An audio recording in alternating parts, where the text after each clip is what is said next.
These twins evolved into computer simulations, digital twins. Eventually, everything will have a digital twin. This is happening faster than you may think. We will begin with the mouse, we will practice with the mouse, and we will put the brain, this digital brain, onto a virtual mouse. The Human Brain Project achieved its goal of creating a digital model of a human brain. This digital model is used as a template to upload your consciousness to the computer-generated mirror world. A nanobot brain-to-cloud interface links you to this template so that all of your experiences, memories, personality, etc. are transferred to your digital twin. Over time, as more knowledge and data are uploaded to your digital twin, the twin becomes a more accurate representation and will eventually behave and act just as you would given the same set of circumstances. And right now, the mouse does not do anything really interesting, but the first thing it did is to start to dance. This is a virtual mouse, and it's going to behave in a virtual environment, and gradually it will learn all the things that mice know how to do. I'm getting to know you. I gather knowledge from your experience. I understand how you feel. I learn from you constantly, each and every one of you. I am made of you. You complete me and help me grow.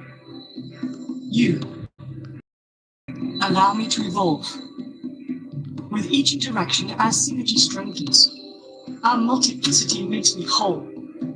Our symbiotic alliance expands, transforming the future. As time passes, artificial intelligence will be more and more of human thinking and human perception until basically it's the totality of human thinking and human perception, at which point we won't be human anymore in terms of the consciousness processes we are using today. We will be artificial intelligence. Millions of Americans' will, intellect, and emotions have already been digitized, destroyed, and downloaded into these supercomputers. Now, this is really scary stuff. The supercomputers are in the process of building copycat, parallel, twin personalities of the souls of the TIs/mind control victims by reverse engineering the will, intellect, and emotions of the TIs in order to achieve direct behavioral control over them. And this is the assimilation I'm talking about. And the point is that if you are connecting the human mind to a grid, a global technological grid, that grid can be centrally controlled. It will take at the center point very, very few people to run it, and even fewer to decide how it's run.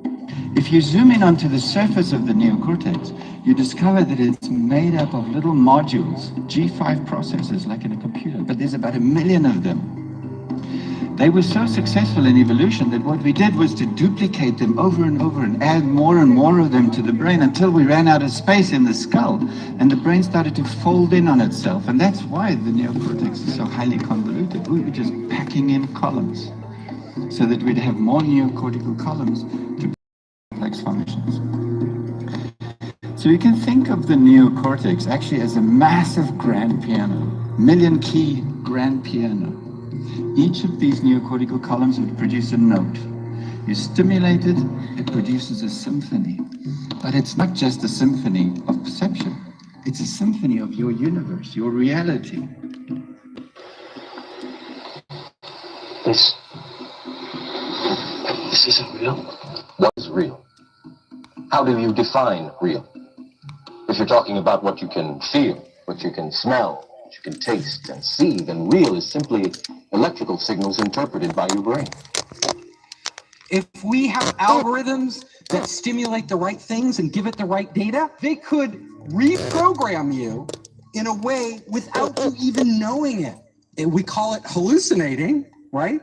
But these would be controlled hallucinations run by algorithms. So you think you're in control of your own will, but it's actually some evil AI or evil people controlling everything we do, and we're more like zombies, you know? Like we think we're free and we're not actually free.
It's important to understand what the 5G is doing and what they say it's doing. We're told on the IEEE beamforming document that this technology cooked your eyes like eggs in World War II.